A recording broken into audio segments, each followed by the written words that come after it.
Malam itu, Raksa terjaga di depan rumah, menatap ke arah hutan yang tampak semakin gelap. Di kejauhan, suara tangisan samar terdengar kembali, sama seperti malam sebelumnya.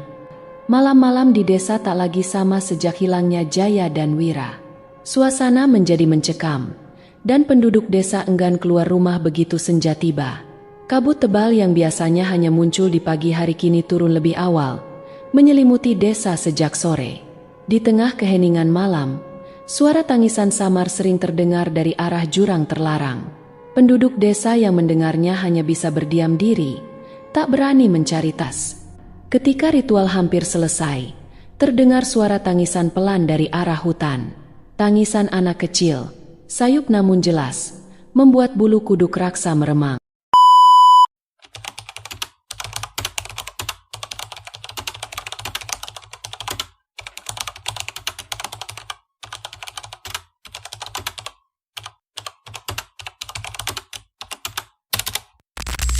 Di sebuah desa kecil yang terletak di lereng Gunung Kawi, hiduplah pasangan suami istri sederhana bernama Raksa dan Lestari. Mereka tinggal di sebuah rumah kayu yang menghadap langsung ke lembah hijau, di mana kabut pagi sering bergelayut seperti tirai tipis yang menyelimuti desa. Di balik ketenangan itu, ada sesuatu yang selalu mengganjal di hati Raksa dan Lestari, penantian yang terasa begitu panjang dan berat. Selama 10 tahun mereka menikah, belum juga hadir seorang anak dalam kehidupan mereka. Setiap malam, Lestari duduk di beranda rumah, memandangi bintang-bintang dan berbisik lirih, berharap Tuhan mendengar doanya. Raksa, meski terlihat tegar di hadapan istrinya, menyimpan kesedihan yang sama. Setiap kali melintasi jalan desa dan melihat anak-anak berlarian, hatinya terasa hampa. Namun, ia selalu percaya bahwa suatu hari mereka akan dikaruniai keturunan. Suatu malam, Lestari bermimpi. Dalam mimpinya, seorang wanita tua berambut panjang menatapnya dari balik kabut. Wanita itu memegang seikat bunga merah dan berkata, "Akan datang 2 cahaya dalam hidupmu. Namun, setiap cahaya membawa bayangannya sendiri." Pagi itu, Lestari terbangun dengan keringat membasahi dahinya. Ia menceritakan mimpinya kepada Raksa. Meski terdengar aneh, Raksa menenangkan istrinya, menganggap itu hanya bunga tidur. Waktu berlalu, dan seperti keajaiban yang tak terduga, Lestari akhirnya mengandung. Kabar ini menjadi angin segar bagi mereka berdua, dan seluruh desa ikut bersuka cita. Para tetangga berbondong-bondong datang membawa buah tangan dan mendoakan keselamatan bagi Lestari dan bayi yang dikandungnya. Hari demi hari, kandungan Lestari semakin besar, hingga akhirnya, pada suatu malam di bulan purnama, suara tangisan bayi terdengar dari rumah kayu mereka. Lestari melahirkan sepasang anak kembar laki-laki yang sehat dan kuat. Mereka menamai bayi-bayi itu Jaya dan Wira. Tangis haru membanjiri rumah kecil mereka. Raksa memeluk Lestari dengan erat, sementara bayi-bayi mereka tertidur pulas di dalam ayunan. Harapan yang selama ini mereka tunggu akhirnya terwujud. Mereka merasa tak ada kebahagiaan yang lebih besar daripada ini. Namun, jauh di dalam hutan di kaki Gunung Kawi, suara lain terdengar. Suara nyaring seperti deru angin yang berdesir melalui celah-celah batu besar. Di antara rimbunnya pepohonan, berdiri sebuah batu merah yang tertancap dalam di tanah. Di sanalah, sesuatu telah terbangun dari tidurnya. Kabut tebal menyelimuti setiap sudut, seolah Gunung Kawi sedang bernapas dalam-dalam. Raksa duduk di depan rumah, memangku Jaya yang tertidur lelap dalam selimut tenun, sementara Lestari menidurkan Wira di dalam kamar. Dari kejauhan, seorang lelaki tua berjalan perlahan menuju rumah mereka. Dialah Ki Kerta, tetua desa yang dikenal bijaksana sekaligus misterius. Wajahnya penuh kerutan, namun sorot matanya tajam seperti bisa menembus isi hati siapapun yang ditemuinya. Ki Kerta jarang datang kecuali untuk urusan penting. Dan kali ini, langkahnya teramat berat. Raksa menyambutnya dengan senyuman. Namun Ki Kerta tidak membalas. Tatapannya tertuju pada Jaya yang terlelap dalam pelukan ayahnya. Setelah dipersilakan masuk, Ki Kerta duduk di dekat perapian. Suasana mendadak terasa kaku, seolah ada bayang-bayang gelap yang mengikuti langkah tetua desa itu. "Apa yang membawa Ki Kerta kemari?" tanya Raksa dengan nada ramah, Meski dalam hatinya ia merasa ada sesuatu yang tidak beres. Ki Kerta menarik napas panjang, lalu mulai berbicara dengan suara berat. Anak kembar kalian, mereka adalah anugerah besar, tapi juga sebuah pertanda, katanya, menatap Raksa dalam-dalam. Raksa mengerutkan dahi. Apa maksud Ki Kerta? Ki Kerta memandangi perapian, seolah sedang mengumpulkan keberanian untuk mengucapkan sesuatu yang sulit. Dulu, sebelum desa ini berdiri, Gunung Kawi dihuni oleh penjaga gaib. Salah satu dari mereka adalah penjaga batu merah. Ia adalah makhluk tua yang dipercaya menjaga keseimbangan antara dunia manusia dan dunia arwah. Namun, penjaga itu tidak memberikan perlindungan secara cuma-cuma. Setiap kali cahaya baru muncul, ia menuntut bayangan sebagai penyeimbang, sebuah tumbal nyawa. Raksa terdiam, sementara dari dalam kamar, Lestari keluar dengan Wira di gendongannya. Ia mendengar sebagian pembicaraan mereka dan wajahnya memucat. Kalian tahu, kelahiran anak kembar di desa ini adalah kejadian yang sangat langka. Dan setiap kali itu terjadi, selalu ada harga yang harus dibayar, lanjut Ki Kerta. Suasana terasa semakin mencekam. Lestari menggenggam tangan Raksa dengan erat. Apakah anak-anak kami dalam bahaya, Ki? Tanya Lestari dengan suara gemetar. Ki Kerta menatapnya dalam-dalam. Aku tidak bisa memastikan. Namun, sejak lahirnya Jaya dan Wira, aku merasa ada sesuatu yang terbangun di hutan. Batu merah itu bergetar. Raksa mencoba menenangkan istrinya. Ini mungkin hanya mitos yang diceritakan turun-temurun. Kita tidak perlu khawatir berlebihan. Tetapi Ki Kerta menggeleng pelan. Ini adalah bagian dari sejarah desa ini. Aku hanya ingin kalian waspada. Jangan biarkan anak-anak berkeliaran terlalu jauh, terutama saat bulan purnama tiba. Raksa mengangguk, meskipun dalam hatinya, ia masih menolak untuk percaya.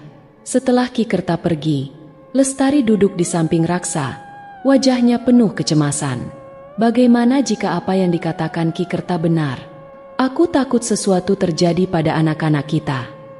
Raksa memeluk Lestari, mencoba meyakinkan dirinya sendiri bahwa semua akan baik-baik saja. Kita jaga mereka baik-baik. Tidak akan ada yang terjadi, bisik Raksa. Namun, sejak kunjungan Ki Kerta, suasana desa perlahan berubah. Pagi yang biasanya disambut kicauan burung kini terasa lebih sunyi. Kabut yang biasanya hilang saat mentari meninggi, kini enggan beranjak dari lereng Gunung Kawi. Raksa dan Lestari semakin jarang keluar rumah, kecuali untuk urusan penting. Mereka selalu menjaga agar Jaya dan Wira tetap dekat.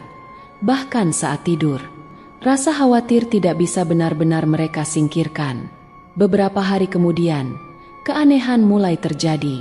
Dimulai dari kandang milik Pak Darman, tetangga yang tinggal tak jauh dari rumah Raksa. 3 ekor kambing miliknya ditemukan mati dengan luka aneh di leher, seolah-olah ada yang menggigit dan menghisap darah mereka. Tidak ada jejak hewan buas di sekitar kandang, dan pintunya tetap tertutup rapat. Penduduk desa mulai bergunjing. Beberapa berbisik bahwa ini adalah ulah penjaga batu merah yang mulai menagih tumbal. Ini bukan pertama kalinya, kata Pak Darman saat berbincang di balai desa. Tahun lalu, saat anak Ki Sura lahir, 2 ekor sapi mati mendadak. Tapi kali ini lebih buruk. Lestari mendengar kabar itu dengan hati berdebar. Ia memeluk Wira yang tertidur di pangkuannya, sementara Jaya bermain di sudut ruangan. Tidak hanya ternak, tetapi tanaman di kebun milik warga pun layu secara tiba-tiba. Ladang yang biasanya hijau kini menguning. Beberapa hari kemudian, seorang penduduk bernama Pak Gunarto menghilang saat mencari kayu di hutan. Tim pencari hanya menemukan topinya di dekat jurang terlarang, jurang yang menurut legenda adalah pintu masuk ke dunia gaib tempat penjaga batu merah bersemayam. Setelah kejadian itu, suasana desa menjadi mencekam. Setiap malam, penduduk menutup rapat pintu dan jendela, berharap suara aneh dari hutan tidak sampai ke rumah mereka. Namun, bagi Raksa dan Lestari, ketakutan itu lebih terasa setiap kali bulan purnama mendekat. Suatu malam, saat Raksa sedang duduk di depan rumah, ia melihat sesuatu di pinggiran hutan. Sekilas, Tampak bayangan kecil berlari-lari di antara pepohonan. Ia mengernyit, mencoba memastikan apa yang dilihatnya. Bayangan itu tampak seperti anak kecil. 2 anak kecil. Raksa segera berdiri dan memanggil nama Jaya dan Wira. Namun ketika ia masuk ke dalam rumah, mereka tertidur pulas di dalam ayunan. "Kau kenapa?" tanya Lestari, yang melihat suaminya berdiri mematung di depan pintu. Raksa menggeleng pelan. Tetapi dalam hatinya, ia tahu apa yang ia lihat bukan sekadar ilusi. Keesokan paginya, jejak kaki kecil terlihat di tanah basah di dekat rumah mereka. Jejak itu mengarah ke hutan, lalu menghilang di antara pepohonan. Raksa berjongkok, meneliti jejak itu dengan hati-hati. Ia menoleh ke arah Lestari yang berdiri di ambang pintu dengan wajah pucat. "Itu, jejak siapa?" tanya Lestari. Suaranya nyaris berbisik. Raksa tidak menjawab. Dalam hatinya, rasa takut mulai menjalar. Raksa berjalan mondar-mandir di depan rumah, sesekali melirik ke arah hutan. Jejak kaki kecil yang ia temukan pagi itu sudah tertutup tanah, namun bayangannya masih melekat di pikirannya. Lestari duduk di dekat perapian, memeluk Jaya dan Wira yang tampak tenang dalam tidur mereka. Wajahnya pucat, dan tatapannya kosong. Sudah 3 hari berturut-turut kejadian aneh terus menghantui desa, dan kini ia merasa sesuatu yang tak terlihat mengintai keluarganya. "Mungkin Ki Kerta benar, Kak," suara Lestari lirih, nyaris bergetar. "Ramalan tentang anak kembar dan penjaga batu merah, aku takut itu bukan sekadar cerita lama." Raksa menghela napas panjang. "Aku tidak ingin langsung percaya mitos. Mungkin ada penjelasan lain. Jejak kaki itu bisa saja milik anak-anak tetangga yang bermain di sekitar sini." Lestari menggeleng cepat. Tidak ada anak yang berani bermain di dekat hutan sejak Pak Gunarto menghilang. Ia menatap suaminya dengan sorot mata cemas. "Kita tidak bisa mengabaikan ini, Kak. Kita harus melakukan sesuatu." Raksa terdiam. Ia tahu ketakutan istrinya beralasan, tetapi ia tidak ingin menyerah pada hal-hal yang belum tentu benar. Namun, ketika malam tiba, rasa ragu mulai merayap di hatinya. Raksa menatap bulan purnama yang menggantung di langit, besar dan terang benderang. Di bawah sinarnya, bayangan hutan terlihat lebih gelap dan tajam. Ia mendengar sesuatu, suara langkah kaki kecil di luar rumah. Raksa bangkit dan mengintip dari celah jendela. Tidak ada apa-apa di luar, hanya pekarangan kosong yang diselimuti kabut tipis. Dalam hatinya, Raksa tahu bahwa suara itu nyata. Keesokan paginya, Raksa menemui Ki Kerta di rumahnya. Tetua desa itu sedang duduk di beranda, memandangi Gunung Kawi yang berdiri gagah di kejauhan. "Aku melihat jejak kaki di dekat rumah, Ki." Raksa membuka percakapan tanpa basa-basi. Ki Kerta mengalihkan pandangannya. Tatapannya tenang namun dalam. "Aku sudah menduga hal ini akan terjadi. Apa yang harus aku lakukan? Aku tidak bisa membiarkan keluarga kami terus hidup dalam ketakutan." Ki Kerta terdiam sesaat, lalu berkata, "Gunung Kawi memiliki kekuatannya sendiri, Raksa. Penjaga batu merah bukan hanya legenda. Ia adalah bagian dari keseimbangan desa ini. Jika ia menuntut sesuatu, sulit bagi kita untuk menghindarinya." Raksa mengepalkan tangannya. "Jadi, apakah kami harus menyerah begitu saja?" Ki Kerta menatap Raksa dalam-dalam. "Ada cara untuk melindungi mereka. Namun, kau harus bersiap." Raksa mendekat, menanti penjelasan. Bulan purnama berikutnya, desa akan mengadakan ritual penolak bala di dekat batu merah. Bawa Jaya dan Wira ke sana. Kita akan berusaha menenangkan penjaga batu merah agar ia tidak menuntut nyawa mereka." Raksa terdiam, lalu mengangguk pelan. Namun, di sudut hatinya, rasa takut belum benar-benar sirna. Bulan purnama akhirnya tiba. Sejak pagi, suasana desa terasa berbeda. Penduduk yang biasanya sibuk di ladang memilih berdiam di rumah, mempersiapkan segala sesuatunya untuk ritual malam nanti. Suara ayam berkokok terdengar sayup, seolah-olah mereka pun merasakan ketegangan yang menyelimuti desa. Raksa berdiri di depan rumah, matanya menatap lereng Gunung Kawi yang tertutup kabut tebal. Di belakangnya, Lestari menggendong Wira, sementara Jaya memegang erat ujung kain ibunya. "Sudah siap?" Suara Ki Kerta memecah keheningan. Raksa menoleh dan melihat tetua desa itu berdiri di depan gerbang rumahnya, membawa sebatang tongkat kayu berukir dengan hiasan kain merah di ujungnya. Penduduk desa mulai berkumpul di lapangan kecil di dekat batas hutan.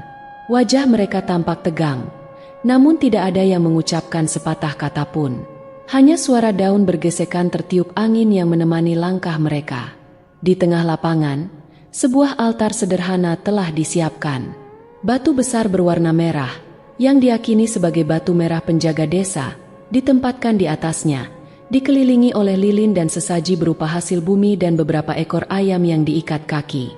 Ki Kerta berdiri di depan batu merah dan mulai melantunkan doa dengan suara lirih, diikuti oleh penduduk yang berjongkok dalam diam.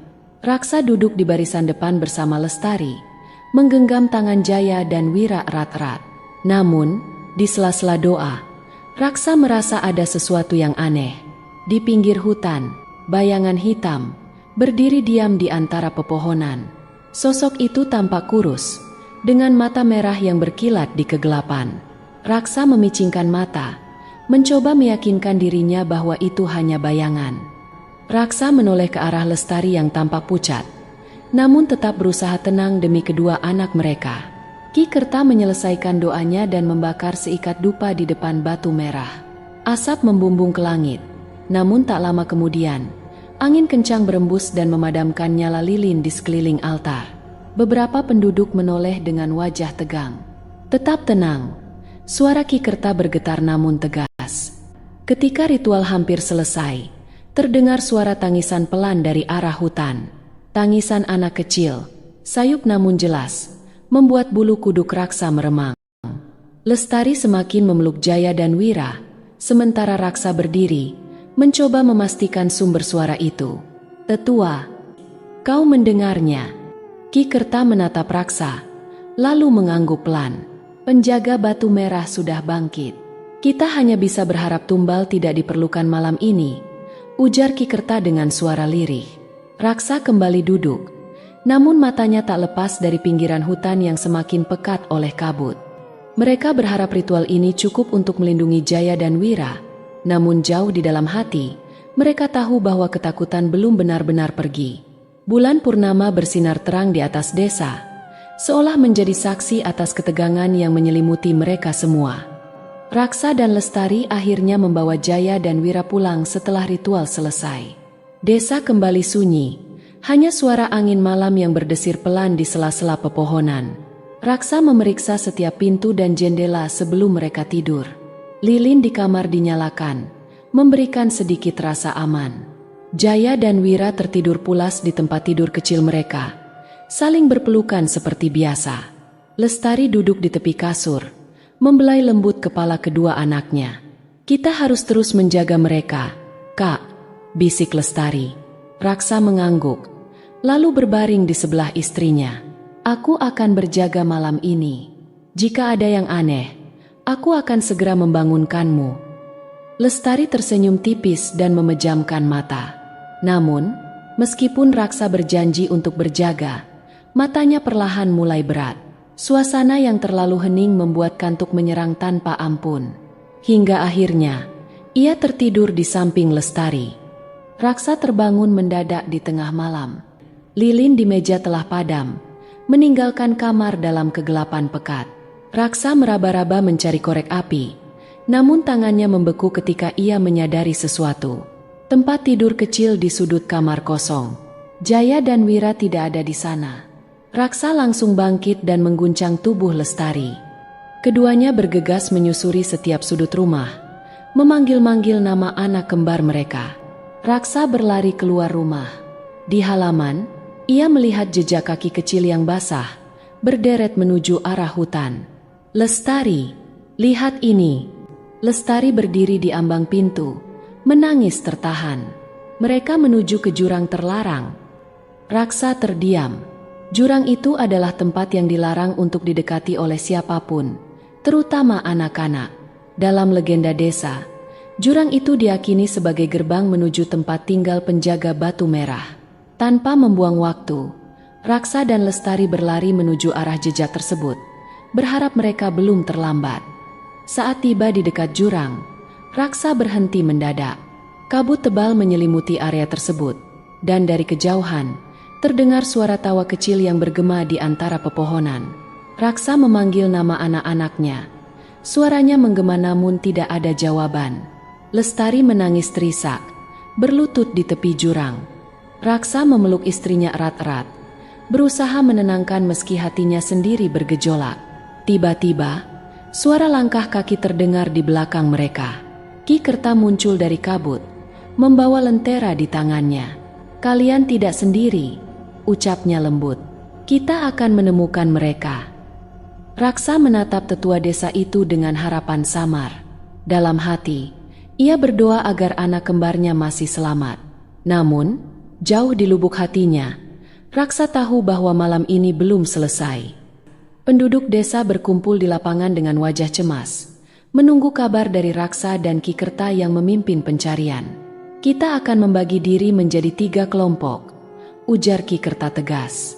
"Satu kelompok menyusuri hutan, satu menuju jurang, dan sisanya berjaga di desa." Raksa menggenggam erat obor di tangannya. Mata lelahnya memandang ke arah jurang terlarang yang kini samar-samar terlihat dari kejauhan.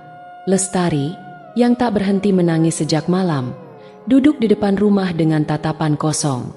Penduduk desa mulai bergerak, menyusuri setiap sudut hutan dan tepian jurang. Suara panggilan nama anak kembar itu menggema di antara pepohonan. Namun, tak ada jawaban. Tak ada jejak baru yang ditemukan selain jejak kaki kecil yang berakhir tepat di tepi jurang. Raksa menatap dalam-dalam ke dasar jurang yang tertutup kabut. Hati kecilnya menolak percaya jika anak-anaknya jatuh ke dalam sana. "Mereka pasti masih hidup, aku yakin," ujar Raksa dengan suara bergetar. Ki Kerta menepuk pundaknya pelan. "Harapan itu baik, tapi kita harus siap menerima kemungkinan terburuk." Raksa menggeleng keras. "Aku akan mencarinya, bahkan jika harus masuk ke dalam jurang itu." Ki Kerta terdiam sejenak, lalu mengangguk. "Kalau begitu, kita akan mencarinya bersama-sama." Hingga sore hari, pencarian besar-besaran dilakukan. Setiap sudut hutan disisir, namun hasilnya nihil. Beberapa penduduk mulai kelelahan dan kembali ke desa, sementara Raksa tetap bertahan di tepi jurang. Ia menolak pulang meskipun Ki Kerta memintanya untuk beristirahat. Matahari mulai tenggelam. Raksa menatap jurang dalam diam, sementara Lestari berjalan menghampirinya dengan langkah lemah. "Kita harus pulang," bisik Lestari sambil terisak. Raksa menoleh dan memeluk Lestari erat-erat. Dalam pelukannya, Lestari bergetar, tangisnya pecah tanpa henti. Malam itu, Raksa terjaga di depan rumah, menatap ke arah hutan yang tampak semakin gelap. Di kejauhan, suara tangisan samar terdengar kembali, sama seperti malam sebelumnya. Malam-malam di desa tak lagi sama sejak hilangnya Jaya dan Wira. Suasana menjadi mencekam, dan penduduk desa enggan keluar rumah begitu senja tiba. Kabut tebal yang biasanya hanya muncul di pagi hari kini turun lebih awal, menyelimuti desa sejak sore. Di tengah keheningan malam, suara tangisan samar sering terdengar dari arah jurang terlarang. Penduduk desa yang mendengarnya hanya bisa berdiam diri, tak berani mencari tahu. Raksa dan Lestari hidup dalam bayang-bayang kehilangan. Setiap malam, Lestari terbangun dengan wajah basah oleh air mata, memanggil nama kedua anaknya dalam tidur. Raksa sendiri sering duduk di beranda, menatap kabut tanpa berkata-kata. "Ki Kerta, kenapa semua ini terjadi pada kami?" tanya Raksa suatu malam, ketika Ki Kerta berkunjung membawa ramuan penenang untuk Lestari. Ki Kerta menatap Raksa dalam-dalam. Penjaga batu merah tak pernah meminta apa yang bukan haknya. Namun, ketika ada ketidakseimbangan dalam desa ini, ia menuntutnya kembali. Raksa mengepalkan tangannya. "Tapi ini tidak adil. Anak-anakku tidak bersalah." Ki Kerta menghela napas panjang. Terkadang, tumbal terpilih bukan karena dosa, melainkan untuk menjaga keseimbangan. Malam semakin larut. Di luar, kabut semakin tebal, dan suara tangisan terdengar lagi, kali ini lebih dekat. Raksa menatap Ki Kerta dengan tatapan penuh tanya. Apakah itu benar-benar tangisan Jaya dan Wira? Ki Kerta tidak langsung menjawab. Beberapa suara di dunia ini bukan milik mereka yang hidup. Terkadang, itu adalah bayangan dari masa lalu yang tak pernah pergi. Raksa merasa dadanya semakin sesak. Desa mulai terisolasi. Para penduduk memilih meninggalkan desa satu persatu, mencari kehidupan baru di tempat lain. Mereka yang bertahan hanya bisa berdiam diri dan berdoa agar kutukan ini segera berakhir. Namun, setiap malam, suara tangisan tetap terdengar, menyelimuti desa dalam ketakutan yang tak terucapkan. Raksa tahu, selama Jaya dan Wira belum ditemukan, suara itu akan terus menghantui mereka. Waktu berlalu, namun desa di lereng Gunung Kawi itu tak pernah benar-benar pulih. Rumah-rumah yang dulu dipenuhi suara tawa anak-anak kini berdiri sunyi, diselimuti lumut dan debu waktu. Raksa dan Lestari tetap tinggal di desa, meski kebanyakan penduduk telah pergi. Setiap pagi, Raksa berdiri di tepi jurang terlarang, menatap ke dalam kabut seolah berharap menemukan jejak kecil yang pernah menghilang di sana. Lestari pun masih menyalakan pelita di beranda setiap malam, berharap cahaya itu menjadi penuntun bagi Jaya dan Wira untuk kembali pulang. Namun, harapan itu kian memudar, tertelan bisikan malam dan suara tangisan samar yang tak pernah berhenti.